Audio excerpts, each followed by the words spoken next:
Hello, everyone. My name is Karen Hunnity, and I'm the Director of Corporate Communications and Investor Relations here at Athersys.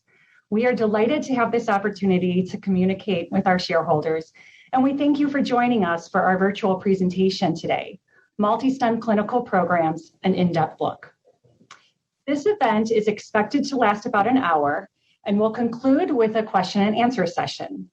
You may submit a question at any time during the presentation by clicking on the bar below the video player that says Ask a Question. This presentation is being recorded, and the replay will be available on our website at athersys.com shortly after the event. I need to remind everyone that we will be making forward-looking statements, and the safe harbor rules govern our remarks we make today. These statements are subject to a number of risks and uncertainties that could cause actual results to differ materially. These risks are detailed on this slide, as well as in the risk factors section of our Form 10-K and other filings that we have made with the SEC, and we encourage you to review these statements. We anticipate that subsequent events and developments may cause our outlook to change. Now with that, it is my pleasure to turn the meeting over to BJ Lehman, President and Chief Operating Officer. BJ? Thanks, Karen. First, let me welcome all our shareholders, potential interested investors, analysts, and other interested parties to the event today. We are excited to have it. It's been a couple of years since we've had an opportunity to dive deeply into various aspects of the company, and we hope to do that today. We'd love to do this in person, but there's certainly advantages in doing this remotely. This investor event represents the largest investor event in terms of participation that we've ever done. So thank you for participating today. We will welcome questions and try to address those as we can. If we get those during the presentation, if we can address them as we're presenting, we'll do that too. But we're eager to go deeper into the story of the company, and in particular, the clinical programs and what we're looking forward to over the next couple of years, and more importantly, over the next couple of months. We think the content that we'll cover today will be informative, and I think it'll be exciting for you all. There'll be some new pieces of information that we haven't shared before that I think will kind of round out the story and underscore our conviction about MultiStem and its potential to help patients. We won't focus on aspects of the business beyond clinical programs, although we'll take some questions at the end. We'll have an opportunity to address the business, the financial aspects of the company, and other important elements in our upcoming earnings call, which is scheduled for mid-March. So we'll address those kind of questions at that point. Second, we'd like to highlight again the recent appointment of Dan Camardo to Chief Executive Officer. He's going to be on the ground in 2 weeks, and we're, of course, very excited to have him on board. Dan brings to the table extensive commercial and organizational leadership experience in the biopharmaceutical area, including long and important stints at Astellas and more recently at Horizon Therapeutics. At Horizon, among other things, Dan led the highly successful launch and commercialization of Tepezza for thyroid eye disease. Very successful launch. And we think it's relevant in terms of experience for how we're thinking about our opportunities looking forward. In short, for us, Dan is the right leader at the right time as we further develop and execute our transition to a commercial company. Though he's not joining us today, he is already actively engaged with us in the company to drive forward and be off to a fast launch when he gets here. So we're excited to get him on board here in the next couple of weeks, and we expect him to be introduced to the shareholders over the next couple of weeks and in our earnings call in early March. Third, we want you to take away a number of key messages from the discussion today. First, we are poised to establish a new category of treatment, intravenous treatment of cell therapy to treat critical high-burden conditions. This is something new, it's novel, it is game-changing. We don't want you to forget that. That's an important takeaway. Second, we are very close. We have several important catalysts in the near term, immediately ahead of us, Obviously, one of the most important ones is the Treasure ischemic stroke readout, which we expect in the second quarter. We'll talk more about that in a few moments. We also have in front of us the completion of our own pivotal ischemic stroke study. And we are looking forward to our partners progressing its own programs in ARDS. We're working very closely with them in the regulatory preparations to enable them to move forward with applications, hopefully successfully resulting in approvals in the relatively near term.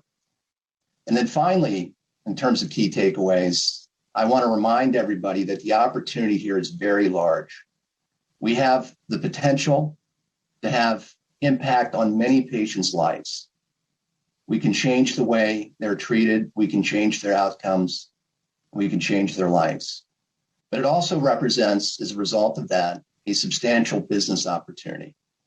We'll talk a bit about that today, but I want to remind you, we are going after indications where we can make a big difference in people's lives. Finally, I'm going to turn to the presentation, so let me move the slides here. We have the presentation broken into 3 parts in line with what we sent out in our press release announcing this event. We'll spend a substantial amount of time talking about our ischemic stroke program and what we see ahead of us. I will lead that together with Dr. Willie Mays.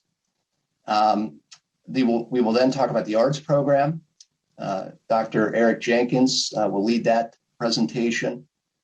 And then we'll highlight a couple of our other key programs. We don't talk much about these, but they're very important. Also, programs that can help people and change lives.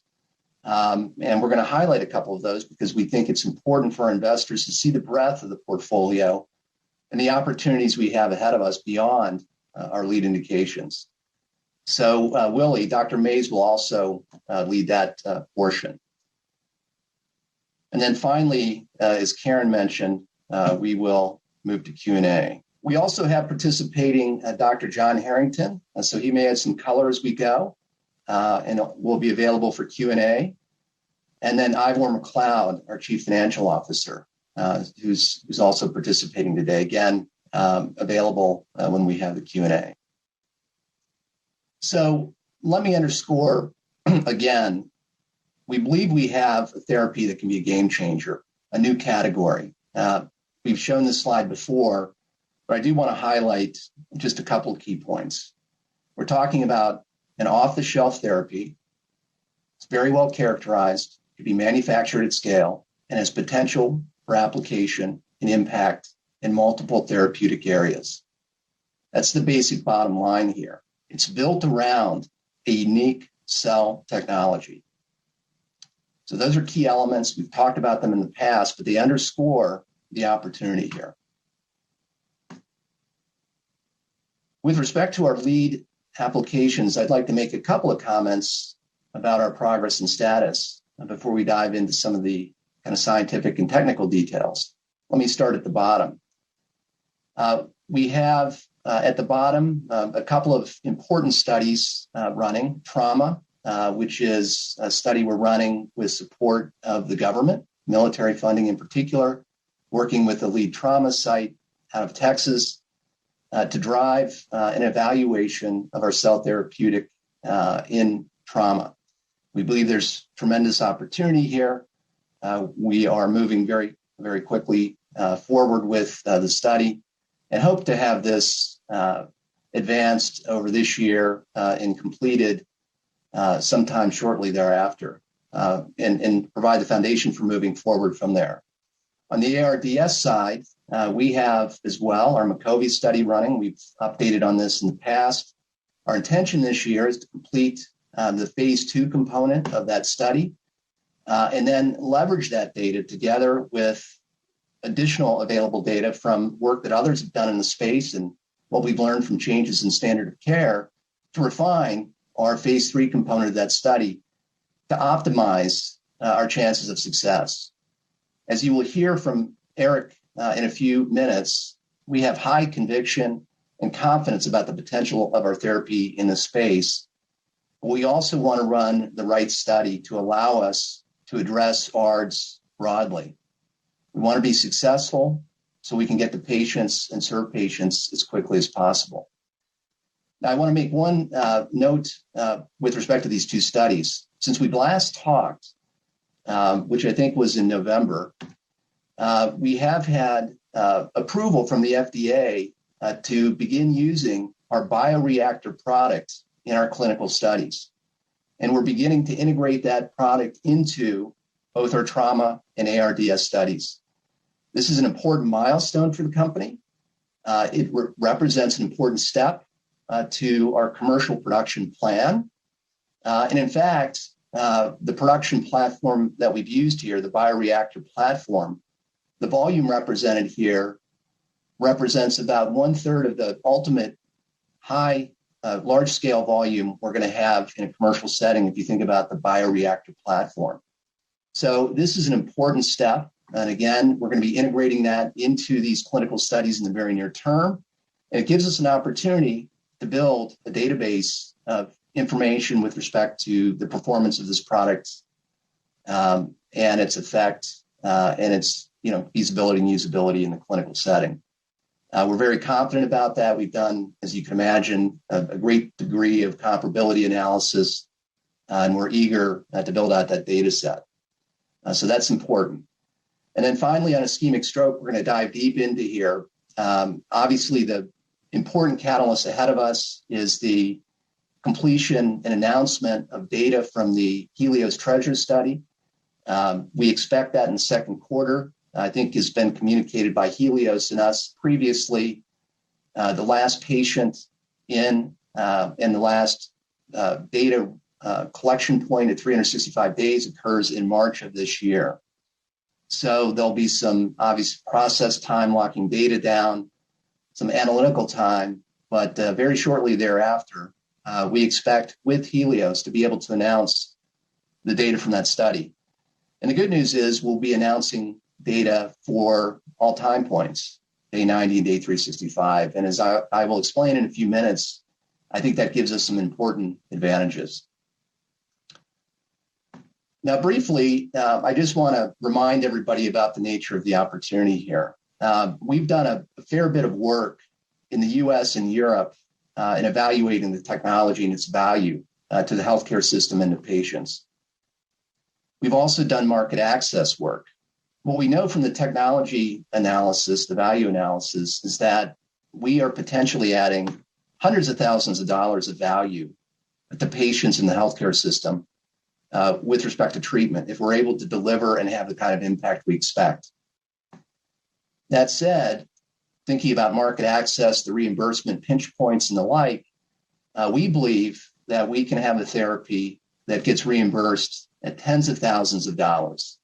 Where we ultimately end will be the subject of negotiations and may vary by geography, but suffice it to say, it's a substantial reimbursement level that we anticipate. If you think about the targeted markets that I showed on the slide before, we are targeting stroke, a group of patients who are moderate to moderately severe patients. And these patients represent roughly 300,000 to 400,000 of the patients, say, in the United States every year. And in Europe, in Japan, it's a substantially greater number. In the US alone, if we are able to capture a reasonable percentage of that targeted market, and we believe we will be able to do that with the therapy we have, and I'll explain that in a moment, we are talking about a large opportunity here from a business perspective. And in fact, based on our calculations and our assessment, we think ischemic stroke and ARDS alone in the US can represent, when we're fully commercialized, a $5 to $10 billion market opportunity. This is excluding other applications, and it's excluding other geographies. So I wanted to remind everybody, we're talking about big game here. This is a big opportunity for us. We have an opportunity to really change patients' lives, but from a commercial and business opportunity, this is the real deal. So I'm going to turn to stroke now.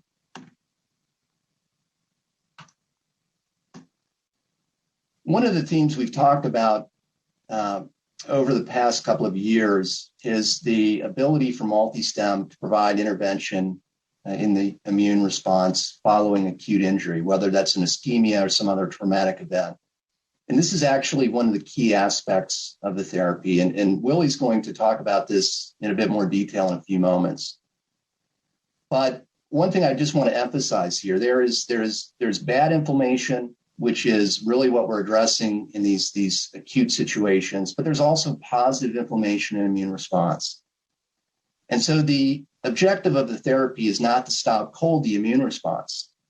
The objective is to reshape the immune response. So if we can intervene early, we can reshape the trajectory of that immune response and direct it towards a more positive influence on the recovery of a patient. So that's a key theme, and it's a theme we've seen across indications. It's a key driver for stroke, for ARDS, for trauma, and for some of the other indications we're going to talk about a little bit later. The benefits here are broad. I'm not going to spend a lot of time here. We've talked about this at length in the past, but based on what we've learned about the therapy, we believe we can have a very meaningful impact on neurological function. That affects quality of life, of course, for the patient, has an impact on levels of care that are required. But we also think we can have an impact on survival. And I'll talk about that in a few moments. All of this translates into substantial value, as I mentioned, both for the healthcare system, treatment at the hospital, treatment post-hospitalization, but also in terms of the patient's quality of life.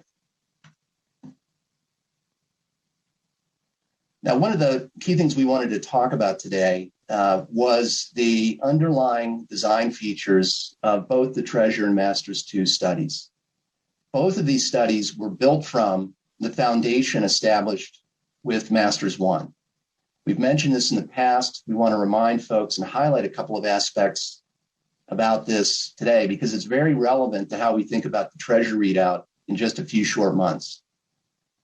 Both studies are delivering 1.2 billion cells, MultiStem cells, delivered intravenously within 18 to 36 hours following stroke onset, or the last known normal. One of the key findings in the MASTERS-1 study was that early treatment was important for MultiStem effect. We are targeting the patients most likely to benefit. I mentioned this before. These are folks that are moderate to moderately severe in terms of dysfunction following the stroke. We believe we could have benefit for patients that are more mild stroke patients or even more severe, but we think the incremental benefit for them is going to be less than for this targeted patient population in the middle. Third, it's important to note that our therapy is not competitive with the other therapies that are out there. It's actually complementary to these other therapies. Obviously, TPA, more recently, the interventions, EBT, endovascular therapies, et cetera, which are having some success with certain patients. Our technology is actually complementary to that. And so when patients do not benefit from those therapies, if they can get them, if they're at the hospital on time, our therapy can be provided. And as we've seen in the MASTERS-1 case, we can provide benefit to those patients that did not get benefit or full benefit from intervention earlier. So that's an important aspect here if you think about the market opportunity. From a design perspective, in terms of the clinical outcomes, we are both in the TREASURE and the MASTERS-2 study focused on clinically meaningful outcomes. Excellent outcome is one we're going to talk about in a moment. That's the TREASURE primary outcome. It's the MASTERS-2, one of the MASTERS-2 key secondary outcomes. Modified Rankin score, the shift analysis, which has become very standard now in terms of evaluating pivotal studies in the stroke area, is our primary outcome measure. For TREASURE, it is a secondary outcome measure. Both studies are well powered. TREASURE has over 200 subjects, has over 90% power, and our study has got 300 subjects in design with over 95% power for the primary outcome measure. So they're both well-designed studies. Now, one thing I want to point out, one of the things we've looked at statistically after the MASTERS-1 study is to understand the factors that drive successful outcomes. And we learned in that study that early treatment was important, but we did more work around that. And what we found was within the patients that received early treatment, i.e. before 36 hours, we found that earlier treatment within that window was more beneficial. And what we know about the design of this study in treating at 18 to 36 hours, we're effectively going to be shifting the median and average treatment time in the study relative to MASTERS-1. And so while this study is powered on the basis of MASTERS-1 results, we're going to have the cushion built into the study that reflects earlier average and median treatment times. So what does that actually mean? That means we have better chances of success as a result of that. So it builds cushion and comfort into the design of the study. Gives me great comfort, as a matter of fact.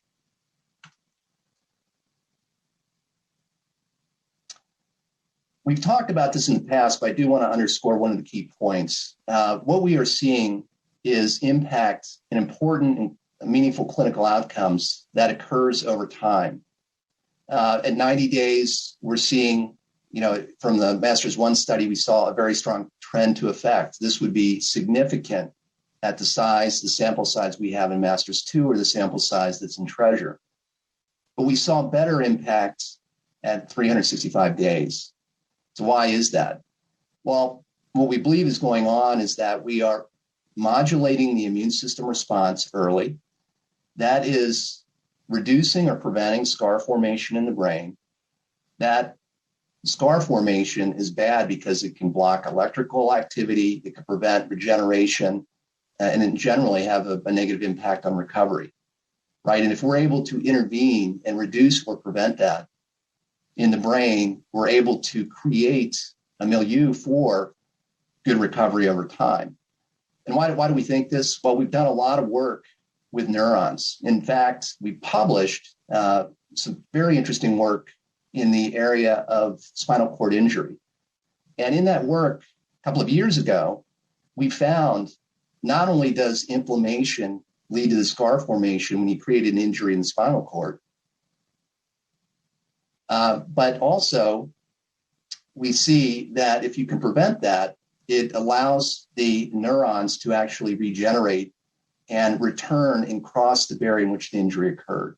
So we believe this is happening in stroke and in other indications where there is neuronal injury. So it's an important feature to the therapy, and it's relevant given the TREASURE data that's going to be coming because, as we noted earlier, we're going to have both day 90 and day 365 data available to evaluate. We see effect across different outcome measures. We're seeing better impact with the patients who achieve full recovery. We're seeing better impact, if you look at the right, on patients that are not recovering. So in other words, we're reducing death and some of the more severe life-threatening adverse events. We're reducing hospital days, very relevant from a payer perspective. So we're having impact across multiple measures. So this is a therapy that's not just focused on a subsegment or a subcategory of improvement. It has improvement potential across the spectrum of outcomes. We see this here in the MRS. This is reflecting the shift analysis, and this is from the work in MASTERS-1. These results here illustrate what the shift actually means. You can see on the left that we are having more better outcomes. Better outcomes are lower scores. And we are having on the right fewer bad outcomes. This translates into quality of life for the patients, and it also translates into the degree of care that's required post-hospitalization. In fact, there's been a lot of work in evaluating what that translates into, and that's been part of the foundation of the work that we've done to understand the value of the technology and the impact we can have. If we could deliver these results in the TREASURE study or in the MASTERS-2 study, given the sample size, we will have a very significant outcome. Now, a couple of things worth noting about the two studies. We've got some questions over time. The two studies are very similarly designed. They're essentially twin studies. There are a couple of differences, though, one can envision. One of the ones that we've talked to folks about is age. We know in Japan that, generally speaking, stroke patients are older than they are in the United States or in Europe, as a matter of fact. And so one of the questions that one would ask if you would project or forecast an older patient population in TREASURE, is that going to have a negative impact on the outcome? Well, we've done some analysis on that. And I think what I can tell you is actually, we don't think so. In fact, we actually think it might be beneficial to some degree. This data here represents patients 65 years and older from Masters 1. These are patients that represent the essential inclusion-exclusion criteria of the TREASURE study. And what you can see here is a theme that's very similar to what I showed for the population of early treatment subjects, irrespective of their age, right? You're seeing on the left here what appears to be very substantial impact on excellent recovery, bringing people to normal. So a large percentage of those patients who were treated become normal, at least at 365, and we see a strong trend at day 90. Again, on the right side, we're reducing the number of bad outcomes. So this gives us comfort about the TREASURE data. And in fact, you can argue that this might help us in some ways as we think about that data and the population that we're looking at. It's an older population. And what we're seeing here, what this translates into, simply said, is the relative benefit for older patients is a little bit greater than it is for younger patients. We're seeing benefit in younger patients, but we're seeing more relative benefit in the older patients.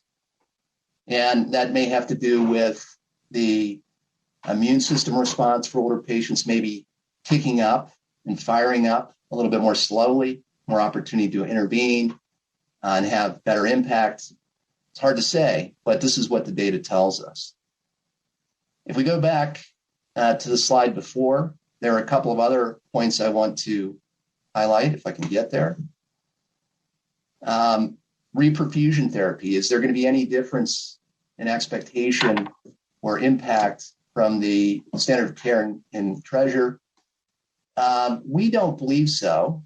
We believe that the utilization of these reperfusion therapies might be similar to, or could be similar to, what was in Masters 1.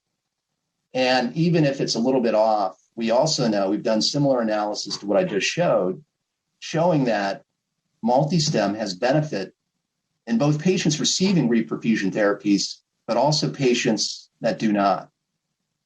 So even if there is a difference there in standard of care in Japan, we don't believe it has any negative impact.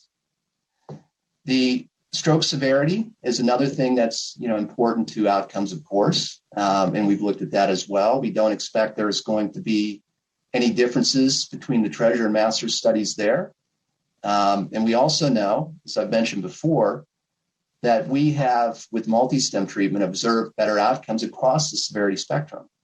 The nature of the outcome might be different, but at each gradation of the severity spectrum, we're seeing better MultiStem outcomes.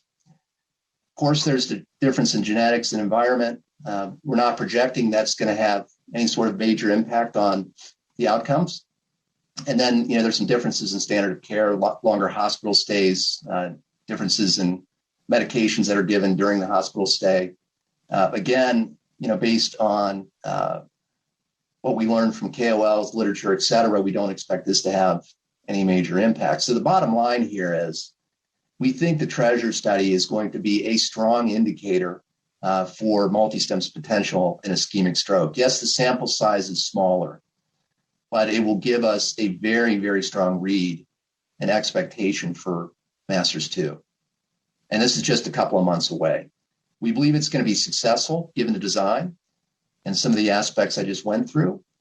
But that's why we run the study. Good news is we're going to have both 90-day data and 365-day data available at that time. And as I pointed out, we've seen better results at 1 year. So we will see impact. It's designed well. I believe we will see impact as a result of this study. So I'm very optimistic about this. I have high conviction that we're going to see therapeutic impact from the study based on the work that's been put in to design it and run the study. A couple of other points I want to cover. We've looked at the supporting data around this, right? So the clinical outcomes are, I think, very, very impressive with respect to early treatment. But, we want to understand if this ties to the science, if it ties to the other effects we're seeing in the body. And so, of course, we've taken a look at biomarkers. And in our current studies, the twin studies, Treasure and Masters 2, we're looking at biomarkers as well.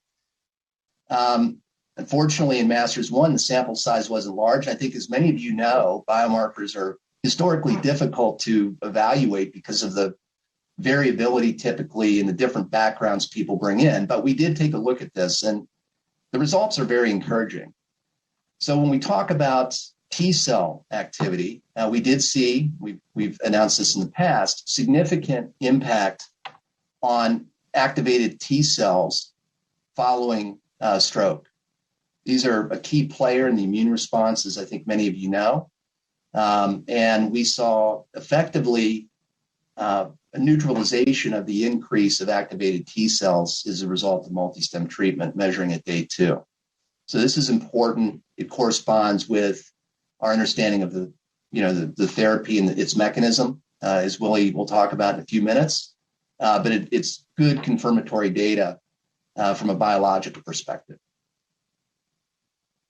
We've also looked at I'd say, more traditional inflammatory biomarkers. And, let me make a few comments here. The graph here, I'm not sure we've shown this in the past. It's a convenient way to visually represent the biomarker data. And what we have here are the ratios from day 7 to baseline. And what you can see here, the boxes represent the upper and lower quartiles for the data set. All the data is represented here. So the dots represent individual patient data.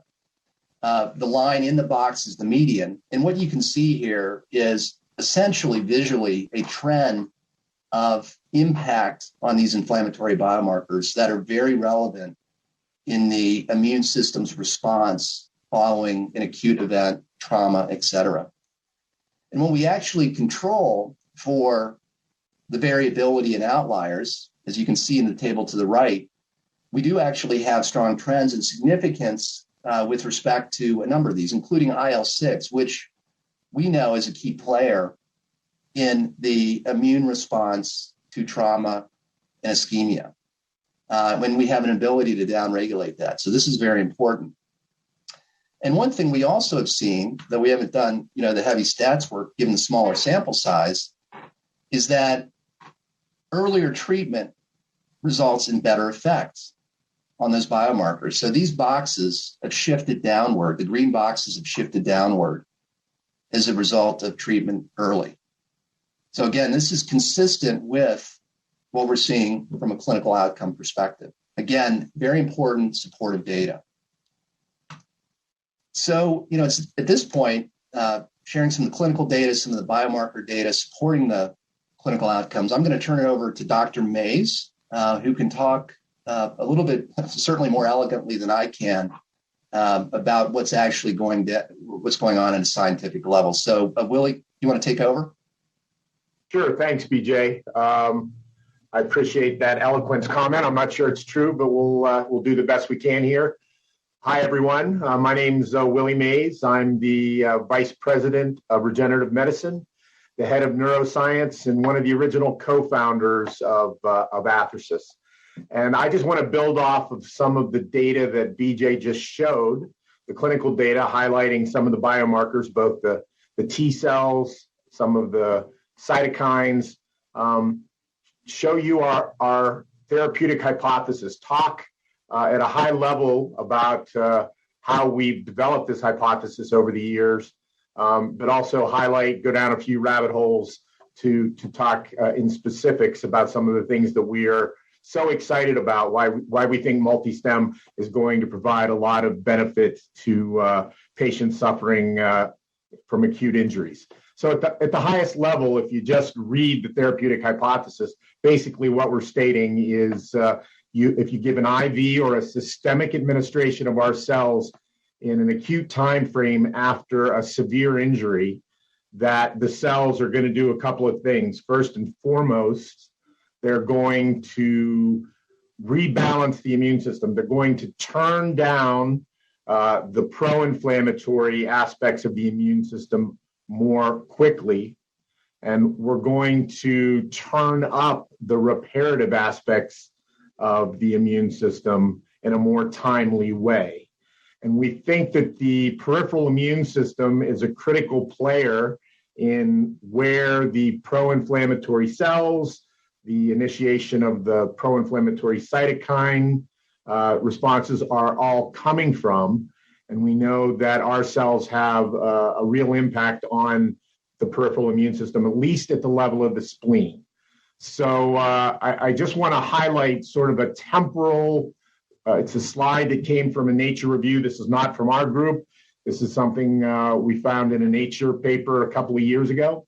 And basically along the bottom of the slide, the x-axis, you can see the timeline for what happens hours, days, weeks, and years after you have an acute severe neurologic injury.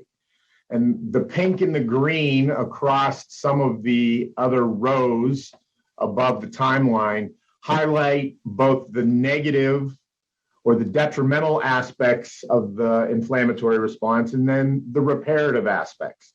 So you can see after you have an acute injury, irregardless of the nature of the injury, whether it's external, like a spinal cord injury or a traumatic brain injury, or whether it's internal, like a clot in the case of an ischemic stroke, a bleed in the brain in the case of a hemorrhagic stroke, you get the engagement of the brain immune system, the activation of the microglia, the signaling from dead or injured neurons, secreting factors, informing the periphery, engaging the peripheral immune response.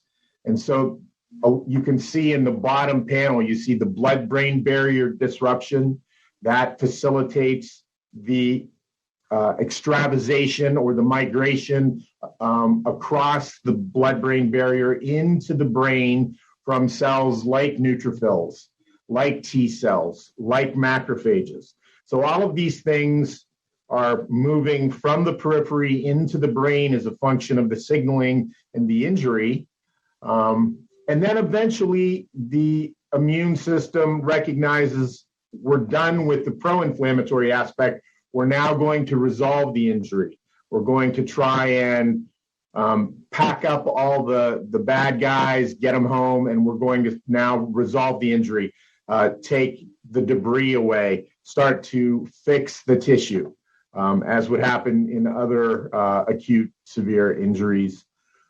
And what our hypothesis is, built off of 20 years of doing research, multiple different labs, multiple different injury models, multiple different species, we've come to understand that there's the way that the MultiStem cells work seems to have a conserved mechanism across all these injuries. And it directly impacts this image in that if you can minimize the pink or detrimental aspects of the immune system, not completely eliminate them, but limit the length of time that they're active, and more rapidly move the green,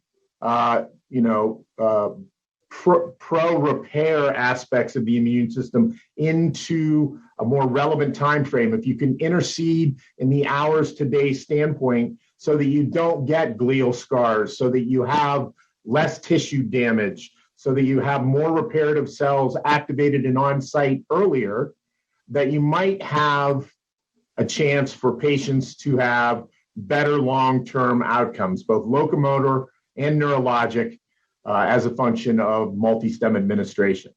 So that's the high-level overview of the types of mechanisms we think that are going on. But we've also published more than 50 papers, again, working with different collaborators, different injury models, there's a lot of this cell types and a lot of things that were on the previous slide that I highlighted that are all shown here on this slide. These are specific cell types in the immune system, and we know from publications and from, in some cases, data that we haven't made public yet, that our cells directly impact all of these different cell types. So endothelial cells, the cells that make up the blood-brain barrier, the first kind of endothelial layer that is disrupted as a function of an injury to the brain, allowing T cells, neutrophils, macrophages to cross over. We know that our cells directly impact endothelial cells. We change the level of the expression of some of the receptors and some of the molecules on the endothelial cells so that the immune cells just don't see that there's inflammation ongoing there and don't stop or slow down and begin to cross over this barrier. It just doesn't take place, and we've generated data. We've shown that we can change or inhibit the activation and proliferation of T cells. As a matter of fact, this is one of our key underlying mechanisms that goes towards some of our potency assay work that we talk with when we're dealing with regulatory agencies. We know that we change neutrophils and their activation status. We downregulate the M1 macrophages or the pro-inflammatory macrophages and upregulate the M2 macrophages. And we've published on this in multiple injury models. And we're really excited about the T regulatory cells. We've published a couple papers in 2021 highlighting specifically how our cells upregulate and really generate a more immunomodulatory aspect of T regulatory cell biology. And there's also been papers by, again, groups other than ours demonstrating that T regulatory cells are a critical cell intermediate in sort of upregulation of oligodendrocytes, which are cells in the brain that generate white matter and remyelinate damaged axons. So I think that's an exciting finding over the course of the last couple of years. And then there's other cell types like dendritic cells where we're early in our research and early in our understanding, but know that MultiStem, not surprisingly, are having another impact on another immune cell that can be beneficial in recovery after an injury. And as BJ highlighted, we're going to have data readouts at both day 90 and day 365 in both the TREASURE study and the MASTERS 2 study. And there's a reason for that. And the specific reason is that in a lot of the preclinical animal models, we literally kept animals on study longer than 90 days. We kept them on study out to a year. And we observed that MultiStem treated animals after any number of different injuries would do better and continue to do better in recovery, neurologic recovery, locomotor recovery, when compared to earlier time points and or animals that had been treated with saline. So they continued to distinguish themselves as a function of cell versus saline and later time points. So that's why we think it's important for looking at the long-term recovery of stroke-injured patients. And we're really excited by what we're going to see here in the next couple months. So just to go down one rabbit hole, the organ that's become sort of the focus of some of the preclinical work we do here at Athersys, the spleen. We've come to understand the spleen is a critical organ involved in how MultiStem provides benefit. And I'm going to highlight over the course of the next couple slides one specific aspect of this that I think sometimes may be lost when we are thinking about conveying the big picture to the investor community. So let's start here with what happens to the spleen after an acute severe injury. On the left-hand side, those are the spleens of 2 stroke-injured rats, 3 days after inducing the injury, 2 days after giving either saline or a self-treatment. And you can see the spleen on the left is bigger than the spleen on the right. That's a spleen from a MultiStem treated animal on the left, spleen of a saline treated animal on the right. We've published this data And you can see it on the bar graphs on the right that when you look at splenic mass as a function of treatment, that MultiStem treated, the spleens for MultiStem treated animals don't atrophy as a function of time after injury. As a matter of fact, they're almost identical to the sham injured animal spleens. But you can see there's a significant decrease in splenic mass in the injured saline treated animals. It's now been understood not only in stroke, not only in traumatic brain injury, but now other severe injuries. People are observing the engagement of the spleen in human patients. So after people have heart attacks, the spleen shrinks. One of our collaborators, the person who we collaborated with in the publication of this data, Dr. Sean Savitz, has since gone on to look at this, used ultrasound to look at the spleens from stroke injured patients that come into the University of Texas Houston neuro ICU. And they've seen that this very phenomenon happens in human patients. Other groups not related to us or not collaborators of ours have published papers demonstrating this. So the spleen involvement, the shrinkage of the spleen is a function of time. It's been observed by other preclinical groups as well, but we see that our cells are having an impact on this. And when you look specifically at some of the things that happen in the spleen or the generation of cytokines, some of them which BJ highlighted from the clinical data, if you look across the top row here, you're looking at blood level IL-6 in different treatment groups of animals. So the blue, if you look in the upper left-hand box, you're looking at serum IL-6 in the sham injured animals, animals that don't undergo a stroke injury. And you can see IL-6 doesn't respond. There isn't an uptick in IL-6. In the other two groups, though, you get rats that undergo a stroke surgery and then are randomized to receive either saline or cells. And you can see a statistically significant decrease in serum IL-6 levels in the cell-treated animals compared to the saline-treated animals. However, if you look onto the next panel on the right, this is the same experiment looking at the same time points, only we have just two groups. And both groups of these animals, they had their spleens removed 2 weeks prior to undergoing the stroke injury. And if you look at the y-axis, you can see that it's on the lower aspect of the panel on the left. You can see that IL-6 levels are radically decreased in both the cell-treated and the saline-treated groups. The cells can still drive IL-6 down, probably by working at other peripheral immune organs.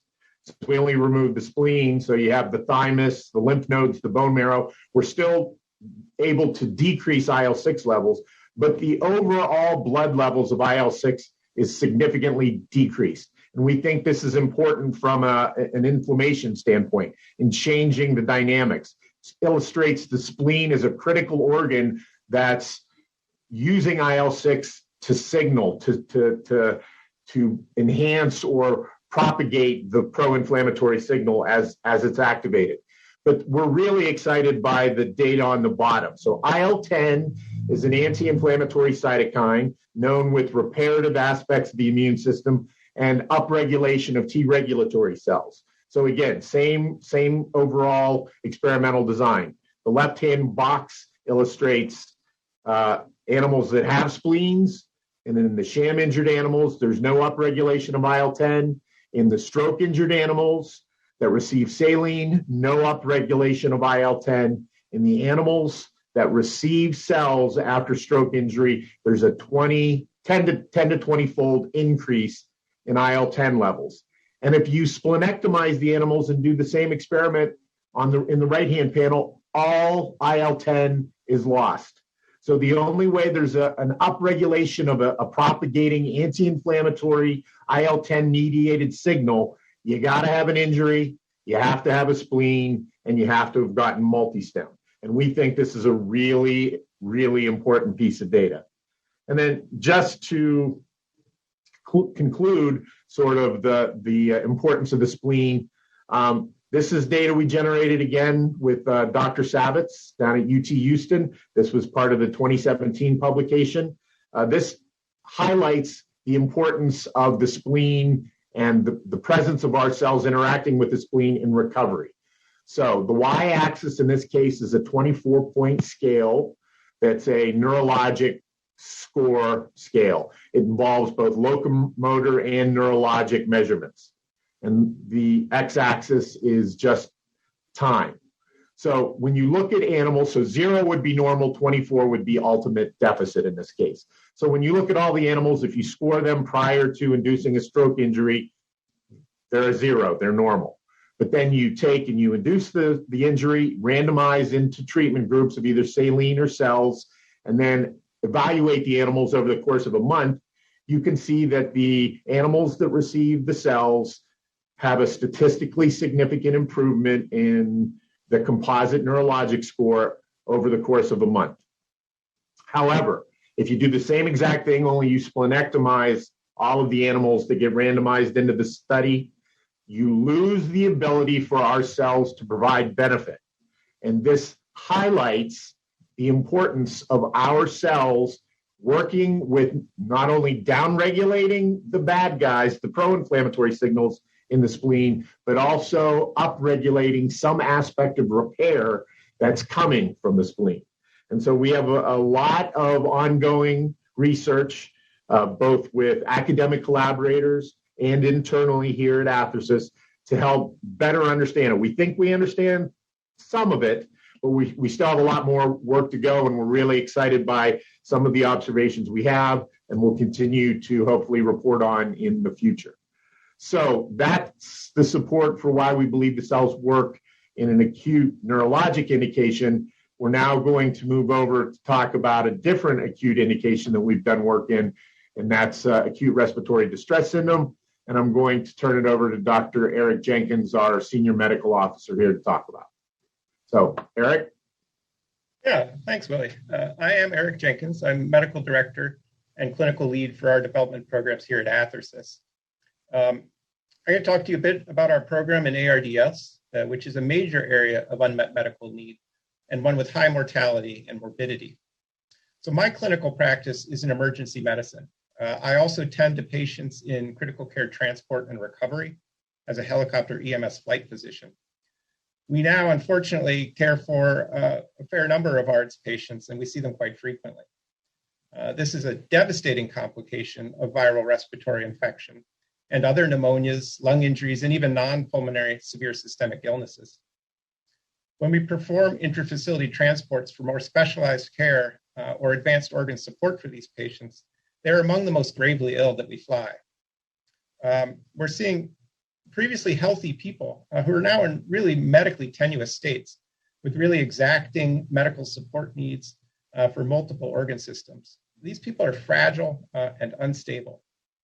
Their care requires extensive healthcare resources by highly trained provider teams and advanced equipment, and often extends for significant periods of time.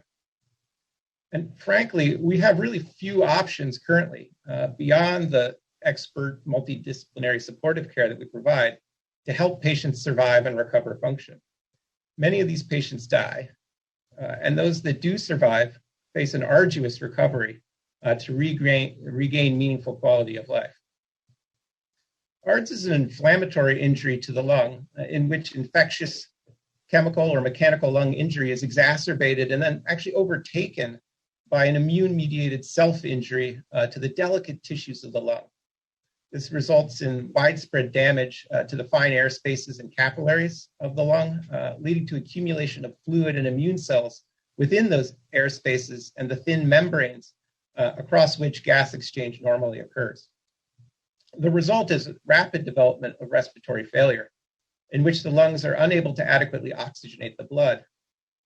In survivors, continued uncontrolled inflammation can lead to scarring or fibrosis of these same lung structures, resulting in prolonged or chronic lifelong respiratory impairment. As Dr. Mays described previously, in the hours to days following administration, MultiStem cells interact with the patient's immune system, affecting immune cell differentiation, proliferation, activation, and function. The net effect of these interactions during the early phase of an immune response to tissue injury is to facilitate a transition from the initial hyperinflammatory immune cell response towards a more anti-inflammatory and reparative immune system functions. These are the functions that would normally predominate during the later convalescent phases of immune response to injury or infection. So based on the mechanistic investigations, non-clinical animal and ex vivo organ perfusion studies, and of course our clinical trial results, we believe that MultiStem can effectively interrupt the pathological, persistent hyperinflammatory responses that cause secondary immune-mediated tissue injury in ARDS patients and promote instead the immunological transition that leads to patient recovery. If true, this could lead to MultiStem treated patients experiencing faster recovery of pulmonary function and improved survival.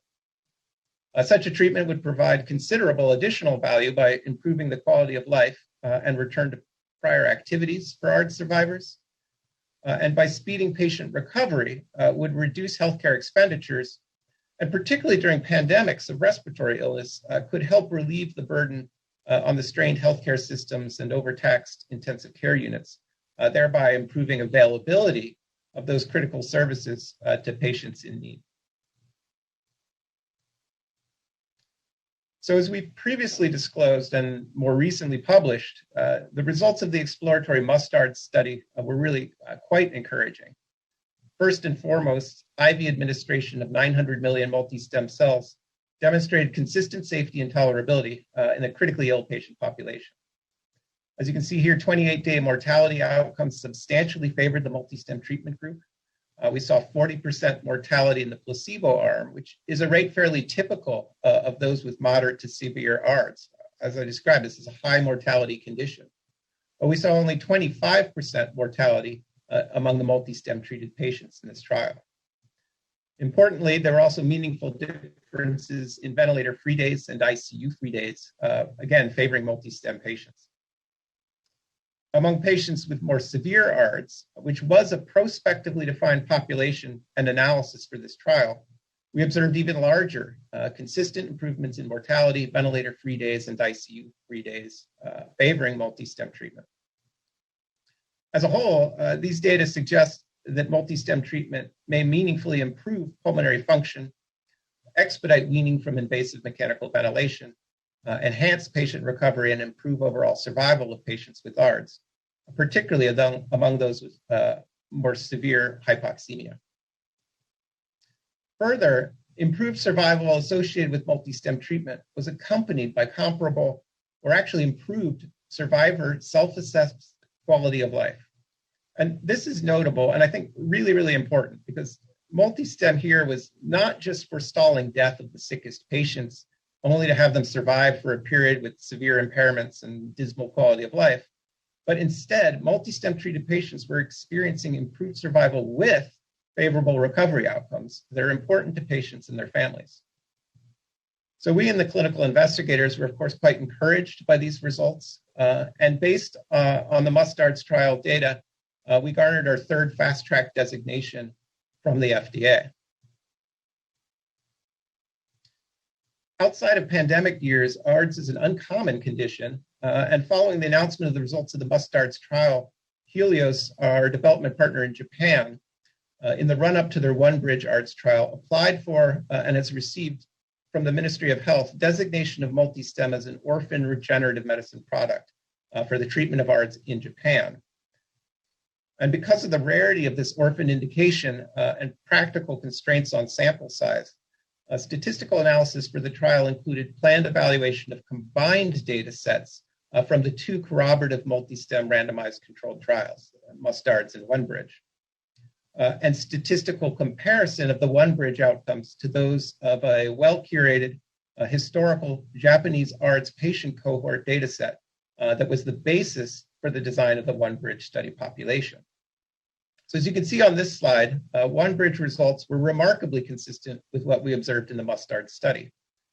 Compared to standard of control subjects, MultiStem treated patients demonstrated a clinically very meaningful 17% absolute reduction in all-cause mortality, accompanying a 9-day difference in the median number of days alive and free of mechanical ventilation. The investigators did also amend the protocol to include a small cohort of patients with COVID towards the end of the study. 5 patients with severe COVID pneumonia-induced ARDS requiring mechanical ventilation were enrolled. All 5 received MultiStem. All survived with a median 28-day ventilator-free day score of 25, and all were discharged from the hospital. These 2 clinical trials were designed to be complementary with similar subject populations and dosing strategies. And this was done in part to accommodate the pre-specified goal of performing an analysis of the combined outcomes data. The statistical analysis plan for the OneBridge trial specified analysis for the primary endpoint of ventilator-free days adjusting for covariates, including age and baseline disease severity, while the Mustards trial original analysis included no such adjustment. So for the combined data set, analysis was performed both with and without covariate adjustment.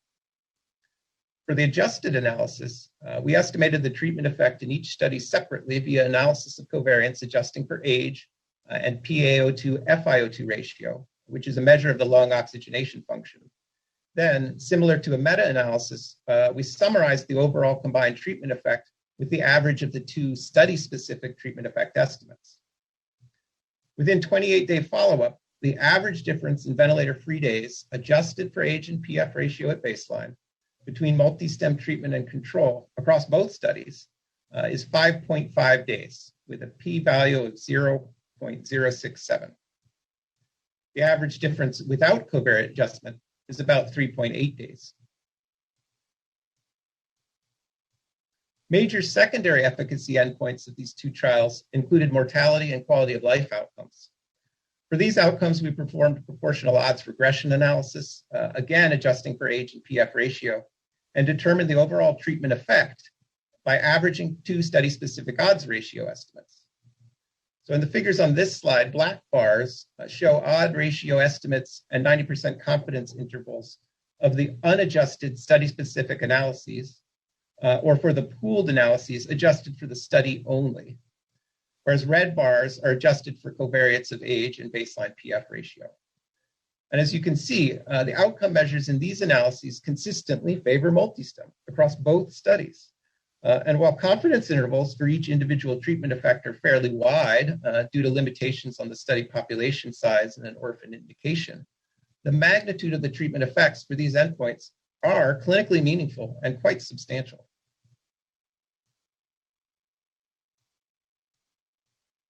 To overcome the sample size limitations of the 2 individual trials and assess statistically the totality of evidence for the treatment effect, an appropriate established analytic method was employed to aggregate the consistent evidence for benefit effect across both studies.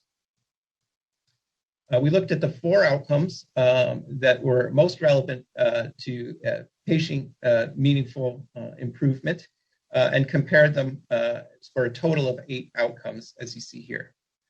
The patient-centered outcomes include ventilator-free days, all-cause mortality, and the visual analog scale, or abbreviated VAS on this slide, which is a global patient self-assessed rating of the quality of life, and the EQ-5D index score, which measures patient freedom from specific functional impairments. These outcome measures represent important indicators of survival, disease recovery, and return to healthy, high-quality life among the survivors. And as we've shown in the previous slide, demonstrated consistent positive MultiStem treatment effect versus control in both studies. So to quantify this strong trend, we conducted an analysis by combining the results over the various relevant outcomes. For each outcome, we calculated what's called a Z-score, which is the effect estimate divided by its standard error. The Z-score permits one to compare outcomes with different measurement scales. And in this case, all 8 Z-scores, which are shown in the middle panel here, consistently support the presence of treatment benefit. And the average of those 8 Z-scores is 1.2. So if there were no group differences between treatment and control with respect to these outcomes, one would expect these z-scores to randomly fluctuate around 0. A large z-score, therefore, indicates a positive treatment effect. To aggregate the strength of the evidence of this treatment effect, we next calculate, under the assumption that there is no treatment effect, the chance that the mean z-score would be greater than the observed mean z-score of 1.2. And this is what's depicted in the histogram on the right, showing expected z-score distributions for this no effect or null hypothesis. The area under the frequency curve beyond the observed mean z-score of 1.2, highlighted here in green, is 0.0326. That is, if there were no difference between the two studies' therapies, the chances of observing the impressive positive trend we see favoring MultiStem would be only 3.26%. This indicates a strong totality of evidence on the treatment effect with those meaningful clinical outcomes. This analysis provides statistically robust validation of the clearly consistent positive treatment effect estimates across independent studies that we observed in the previous slides. In addition to the safety and efficacy outcome assessments, each of the ARDS trial collected data to support our understanding of the mechanisms by which MultiStem interacts with patients' immune responses during acute inflammatory organ injuries. So as in MASTERS-1, where MultiStem treatment reduced circulating biomarkers of the hyperinflammatory systemic immune response to ischemic brain injury, we see similar trends among ARDS patients treated with MultiStem. With a more modest number of trial participants and owing to the clinical complexity and the heterogeneity of coincident infections and other organ failure complications among ARDS patients, the ARDS trial biomarker data does show greater dispersion or variability. And there are a number of outlier cases with really very high cytokine levels. But in spite of this variability, we can see for select inflammatory or tissue injury biomarkers, a pretty clear trend that MultiStem administration can reduce markers of inflammatory lung injury, supporting our understanding of how cell therapy can redirect the immune response to injury and prevent the inflammatory conflagration that's really the genesis of secondary immune-mediated lung injury in these patients. So based on our understanding of the mechanisms of action with clear relevance to the pathophysiology of ARDS, as well as encouraging non-clinical data, and especially, of course, the results of our 2 completed clinical trials, we remain committed to development of MultiStem for ARDS and severe acute hypoxemic respiratory failure. It results from a diverse causes of pulmonary inflammation. While we developed the Macovia trial protocol in the setting of the early COVID-19 pandemic to specifically include subjects with severe COVID-19 pneumonia leading to ARDS, we have subsequently broadened the entry criteria to include study subjects with diverse infectious precipitants of hypoxemic lung failure.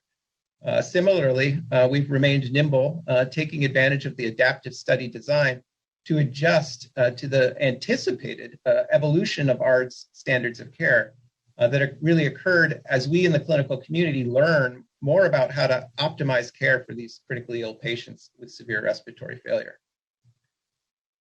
We believe that the distinct attributes of multipotent adult progenitor cells that comprise the MultiStem cell therapy product provide specific advantages for the treatment of these ARDS patients.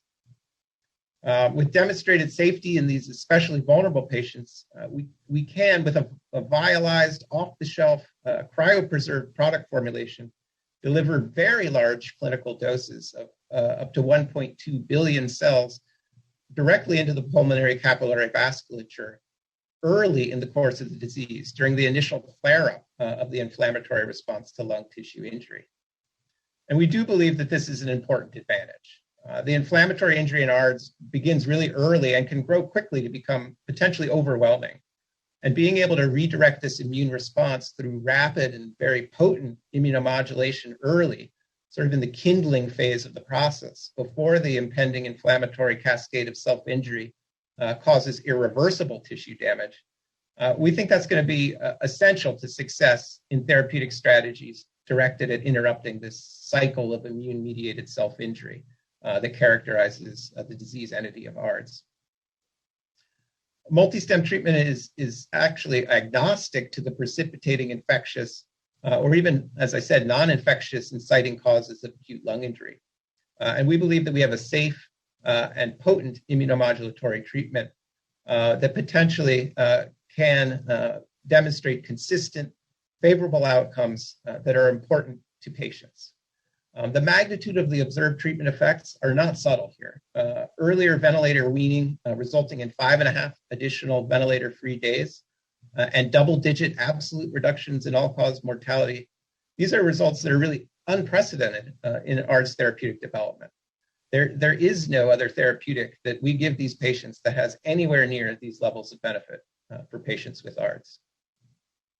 And given the quasi-orphan status of ARDS outside of pandemic years, combined with MultiStem's relevance to continued governmental public health preparedness interest, we continue to evaluate and respond to opportunities to accelerate the late phase development and marketing authorization for MultiStem in this indication. And we will continue to pursue commercial or government partnerships or contracting, including through entities such as NIH or BARDA in the US, and seek accelerated regulatory pathways in specific geographies when they become available. With that, I'll turn control back over to BJ, who I think will introduce the next section of our presentation. Yeah, thanks, Eric. Just a couple of key takeaways from the section. Number one, as Eric said, the impact here is big. The comprehensive analysis using data from both the One Bridge study and the MUST-ARDS studies show that impact. We have strong mechanistic rationale for treatment in this area.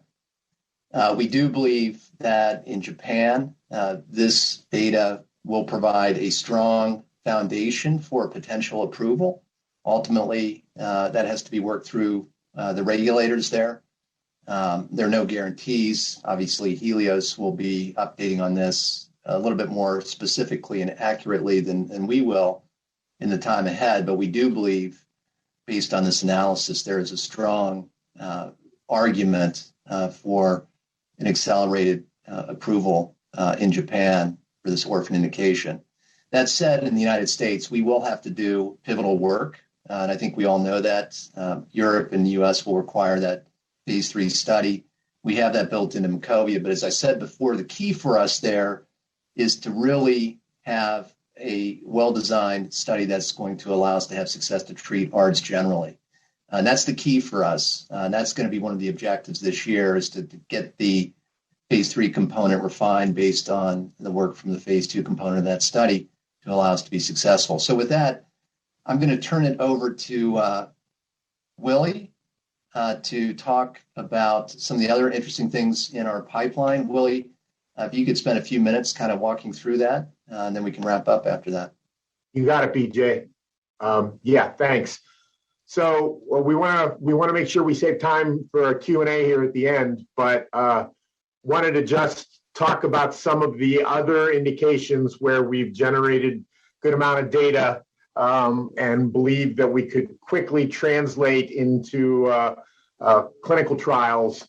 Some very interesting indications, some preclinical data that underscores the importance. So this slide basically just highlights, if you look at all the indications on the left-hand side, areas of potential MultiStem intervention that could provide meaningful, therapeutic benefit for patients across a number of different indications. We've published more than 50 papers over the last 20 years, highlighting the mechanistic underpinnings of the MultiStem in a number of different injury scenarios. And this list just captures a few of them, highlights some of the journals that we've published in. When we drill down to the next level and you think about the individual indications or the potential programs that we could translate into the clinic fairly efficiently, in many cases, they're of orphan designation, and in many cases, there's virtually no other therapeutic that's in development or possible for these patients. I mean, trauma, obviously, we're already engaged in a phase 1, phase 2 trial there. but we've done a lot of underlying work in multiple publications in traumatic brain injuries. So that's low-hanging fruit that we could move forward in. Hemorrhagic stroke, we've announced some of our first preclinical data at a last year at the International Stroke Conference. We've generated more data in the next year, and we're going to be submitting a publication in that, but there's nothing for hemorrhagic stroke patients. And we think the mechanistic understanding based on the data that we have, again, completely overlays with our hypothesis. And you can see some of the other indications, some of them not acute injury indications, but more chronic or more chronic progressive types of indications. We've generated the data. We have the supportive knowledge to know that we could fairly easily and quickly move forward into dialogue with regulators to move the MultiStem cell program into treatment in clinical trials. There's two that I want to specifically highlight, though, with just a little bit of data that would be, we believe, are exciting potential developmental programs that we could move ahead very quickly, and that's hypoxic ischemic injury and spinal cord injury. And I'm just going to snapshot really quickly, really interesting data for publications related to both of these indications. We've done and published hypoxic ischemic injury. This is the sort of injury that takes place during childbirth when there's an asphyxia in the neonate that leads to, in some cases, cerebral palsy and long-term neurologic deficits and a lifetime of direct and indirect costs associated with caring for these individuals. So this work is published from a paper we did with researchers at the University of Maastricht, in which we surgically induced a hypoxic event in utero in sheep fetus.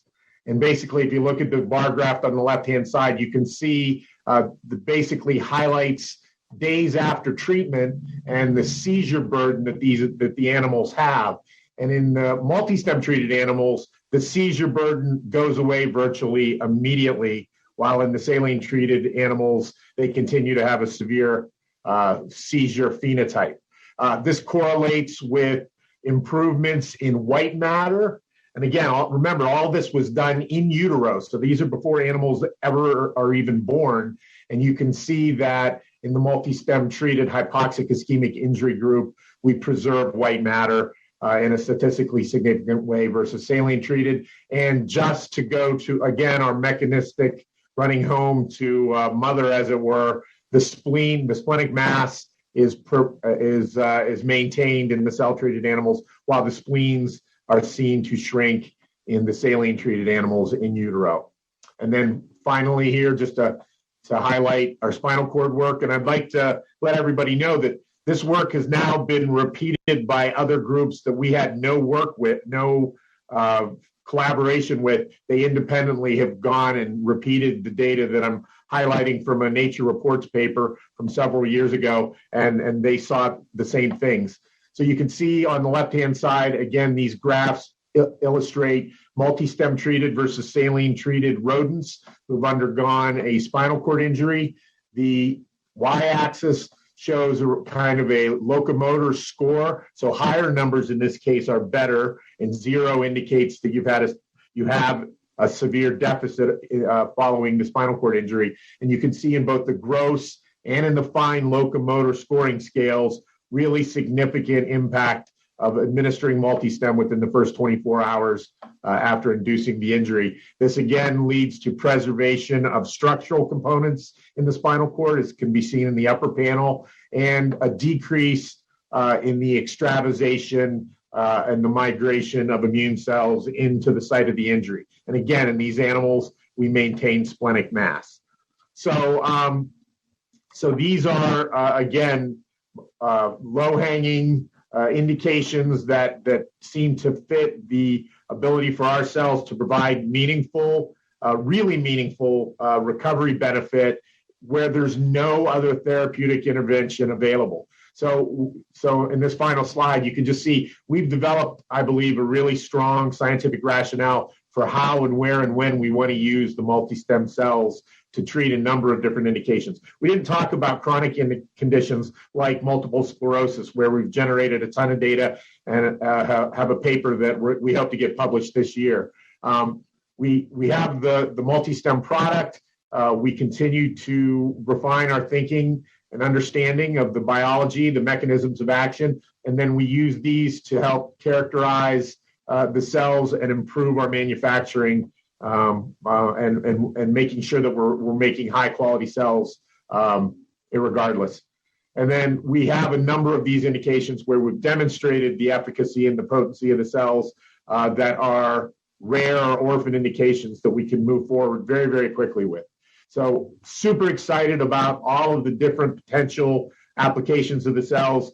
We'll get the ball across the goal line here with stroke and ARDS in the not too distant future, and then we can begin to explore the other indications we can use the cells on. So with that, back to you, BJ. Yeah, so thanks, Willie. We are going to start the Q&A in just a moment, but just to remind folks, key takeaways from the update today. Number one, I think we are at the cusp of establishing essentially a new therapeutic modality, off-the-shelf treatment of high-burden conditions. We've talked about a number of our lead indications, the potential beyond that. There's substantial unmet need, large business opportunity. And that business opportunity is not only driven by the lead indications, but if you think about the rest of our portfolio, the orphan nature of some of those indications, those are also in their own right very substantial opportunities. Important catalyst coming up. Treasure is the most important near-term catalyst. I hope you walk away understanding that we believe we have high confidence and great optimism in the results there. We also view the results as indicative of what we would see in MASTERS-2. We hope and expect an application for ARDS in Japan from our partner Helios. And then, of course, we have our pivotal study, our stroke study, MASTERS-2. And then, of course, what we talked about here was the strong foundation for therapeutic impact, both based on the science, which we think distinguishes us from other cell therapy players, but also the clinical data. So with that, I think we will be turning to the Q&A. I'm going to moderate that. I have been collecting and looking at the questions that have come in over the course of the presentation. Thank you for the questions. As you can imagine, there are a number of overlapping questions. And I'm going to ask my colleagues to kind of turn on their video and mic so we can do this together. Okay, see if the mics are on there. Okay, so Ivor, I'm going to ask this one for you. We've got a couple of questions about partnership, and though I suggested we talk about business up in the earnings call, I think it's relevant to address this. The specific question essentially was, what happened last year? We understood that you were fairly close to completing a partnership, a European partnership. And secondarily, what's the perspective or strategy for moving forward when we think about licensing and collaboration for commercialization? So Ivor, perhaps you can address that question. Yeah, sure. Thanks, BJ, and thanks for the question. Good morning, everybody. I'm Ivor McLeod, Chief Financial Officer here at Athersys. With regard to our partnership strategy, first of all, that has not changed. Our priority is to secure first a partnership ex-US, the European territories, with the possibility of other geographies. And we would like to secure with a large multinational pharma company. In terms of what happened a year and a half ago, yes, we were very close.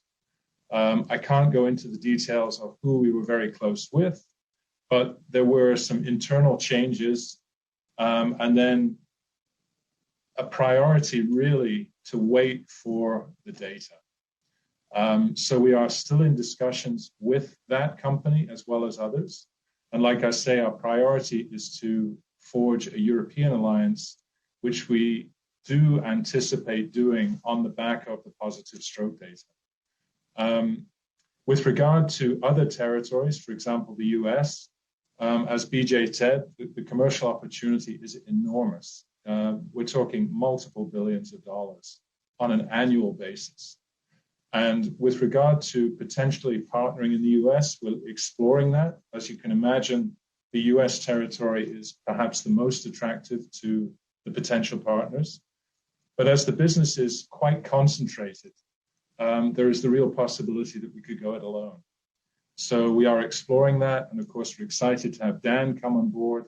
He'll be instrumental in working with us as we work through the different options. But that's where things stand. So we did just complete the JP Morgan conference virtually.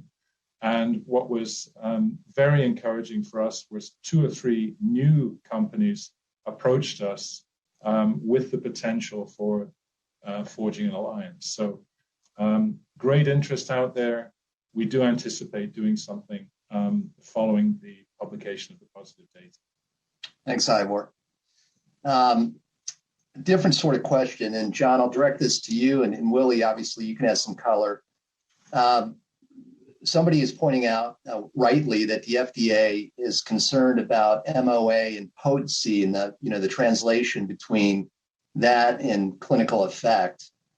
And they would like kind of our perspectives on how we see that FDA interest in the MOA potency story and how we're building that into our program. So, John, maybe you can offer some comments and others can chip in. Sure. Again, my name is John Harrington. I'm the Chief Scientific Officer here at the company. This is actually a very important question. There's peripheral questions related to it as well. Cell therapies are extremely complex products, far more complex than traditional biologics, antibodies, recombinant proteins, and clearly orders of magnitude more complex than small molecules. Potency is a critical aspect of showing comparability in the manufacturing process, showing lot-to-lot consistency. It's not the only tool we use. We use many other tools to characterize the critical quality attributes of the product.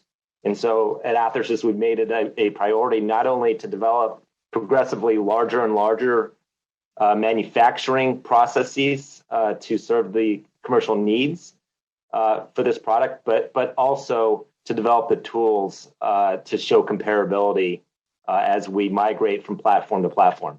In terms of potency, this has been an active discussion point with regulators. In terms of the important aspects of potency, clearly mechanism of action is central to supporting the use of a potency assay. So ultimately, the potency assay needs to tie back to mechanism of action.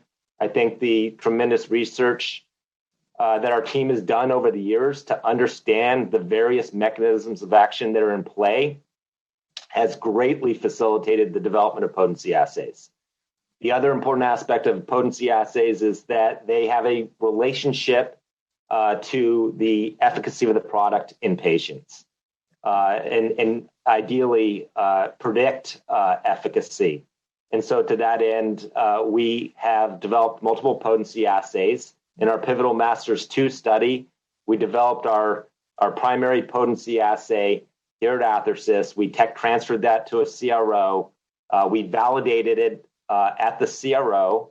And by validated, there's a whole range of studies that are carried out to show that the assay is accurate, quantitative, robust, reproducible, et cetera. Once validated, we've used that to evaluate all of the clinical lots that are used in both the TREASURE study and in ARDS and in Masters-2.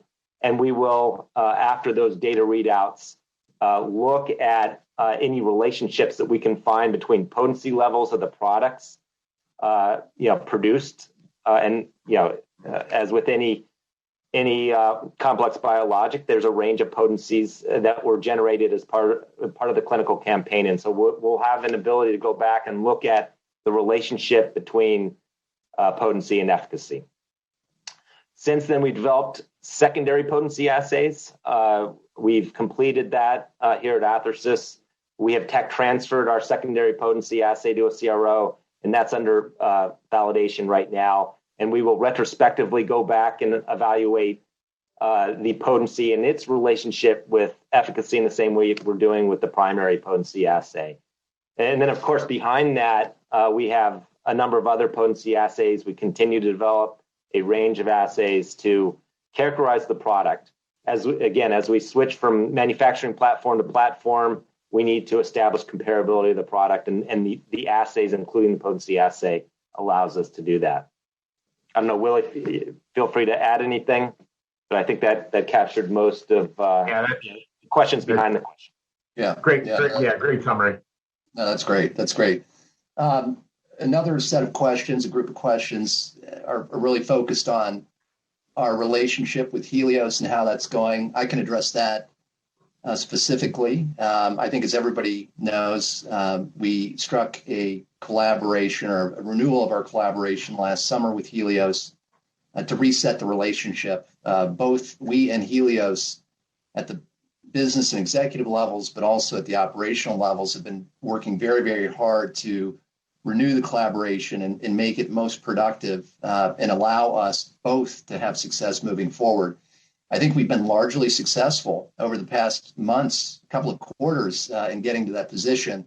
And as a result, I think we are very involved, deeply involved in supporting, Helios's efforts to be successful moving the program forward in Japan. So we're actively involved in the regulatory work. We're involved in, the data analysis and understanding how to position that with respect to ultimately asking for approval in an application. So we're very, very involved. I think the relationship is on a very solid footing now. There'll be opportunities for both parties to contribute to each other's success moving forward. We're keen to work that. The other thing we've been focused on with them, and this is another related question, we have been working with them on the manufacturing side. And, there are two dimensions to that. One is to help them think about long-term manufacturing as we get into larger commercialization scenarios. But part of it near term is to allow them to come up to speed on the manufacturing and start to transfer to them the technology and expertise to be able to manage this on their own with production in Japan in particular. I think that's been relatively successful. Still work to be done on that. It's part of the regulatory path. One of the questions that was asked, and others, John, you can contribute to this, but it was, are we going to be in a position to help Helios with respect to their commercialization? It will be coming faster than it is in the United States and Europe. I think the answer is yes. Helios will have to ultimately report on their own how they're thinking about this. But, between our existing production platform, the advancements we've demonstrated on the bioreactor, even at the smaller scale, which we talked about, and then the work we've been doing at the larger scale, and I'll have John just comment on that briefly, we're going to be in a position to provide the support and the foundation, I think, for Helios to have a viable and successful commercial launch path and then commercial growth path.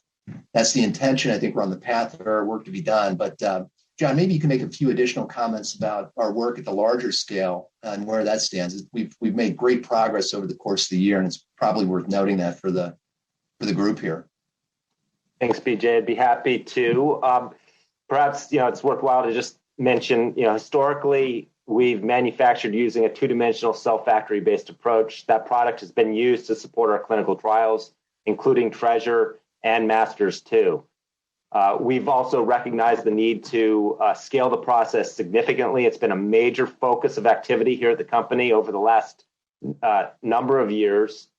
We have recently successfully developed our Gen 1 bioreactor process, tech transferred that to our partner Lonza. We established comparability between product produced with that process and our historical 2D process. We carried out a successful GMP campaign at Lonza to produce clinical material, and we presented that to the FDA and received their authorization to use that material in both Macovia and Matrix. We're actively working with Helios to see how we might be able to use that material in any sort of clinical bridging studies that they might need, as well as incorporate it into studies that we may pursue in the future. Since then, we've gone on to progressively larger and larger bioreactor scales to ultimately arrive at our commercial scale.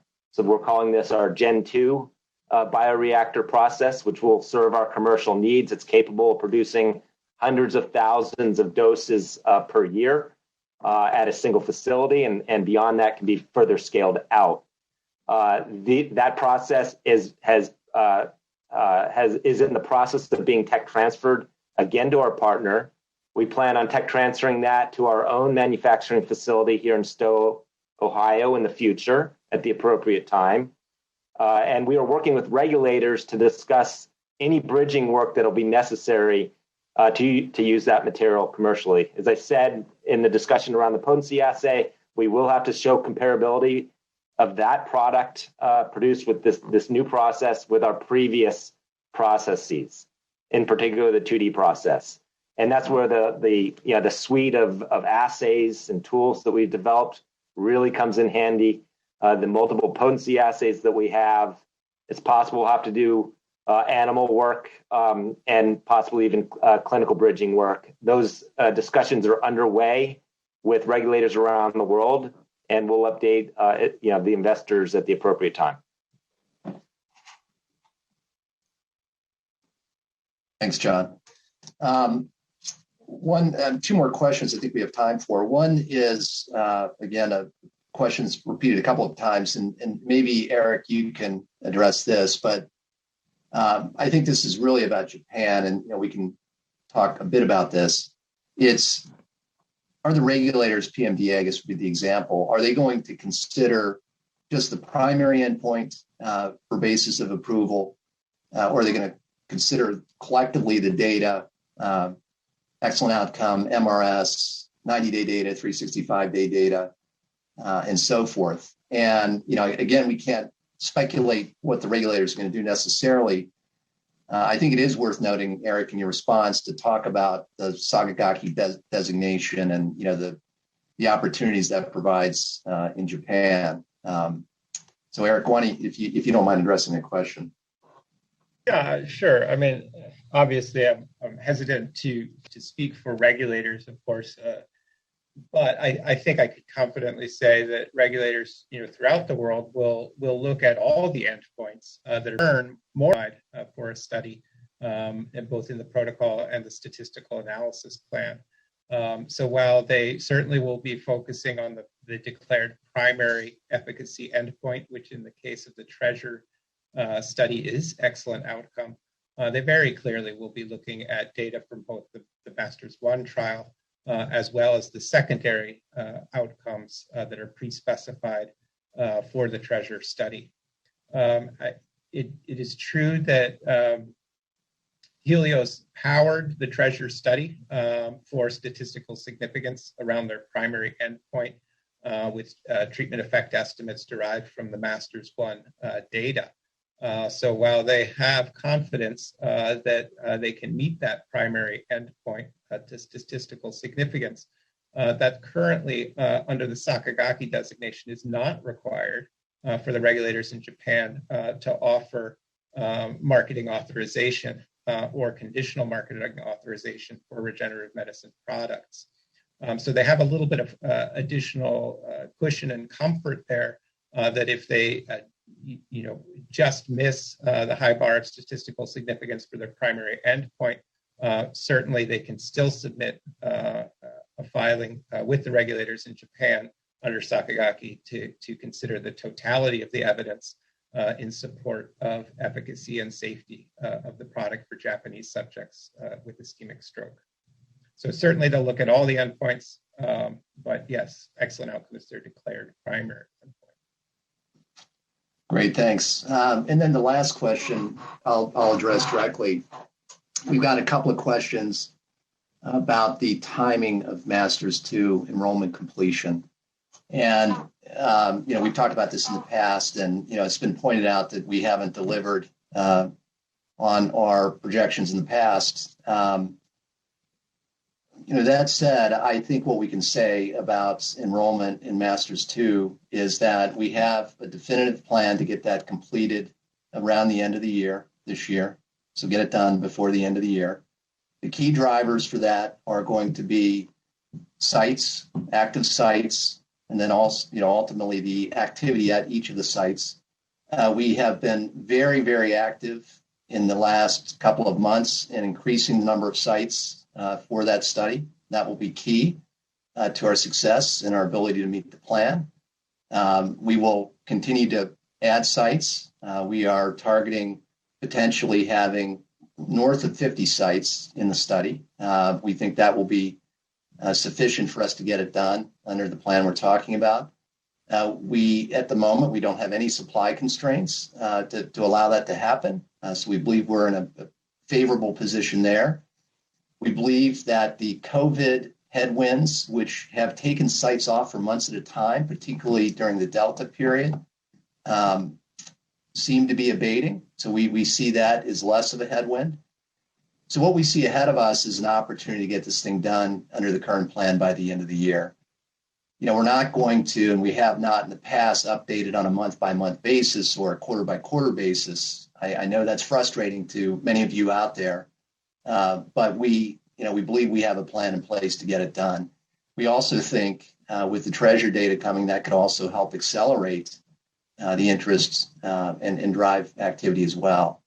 So we will update with respect to the plan and our ability to execute against it over the next couple of quarters. And that should give, I think, our shareholders a perspective on the trajectory and overall sense of timing for completion of enrollment of that study and ultimately data readouts. So I know that's not exactly the answer all of you would like to hear, but it's the best we can give right now. And we'll continue to be as clear as we can, given our past practices and the variability of that study on a going forward basis. But we remain very confident with respect to the potential for MultiStem and ischemic stroke. We believe we're going to see positive data in Treasure, positive data showing therapeutic impact. And we believe that's also going to be the case in the higher powered Masters-2 study. And we believe that will put us on the path to commercialization. So with that, I'd like to close this. I want to thank you for all your participation. We ran long. I apologize for that, but we wanted to provide more information than less. Thank you for all your questions. And if you have follow-up questions, feel free to send them along. We'll try to answer them, or we'll address them in our next communication, which could be or should be the earnings call in March. So thanks for your time and have a good day.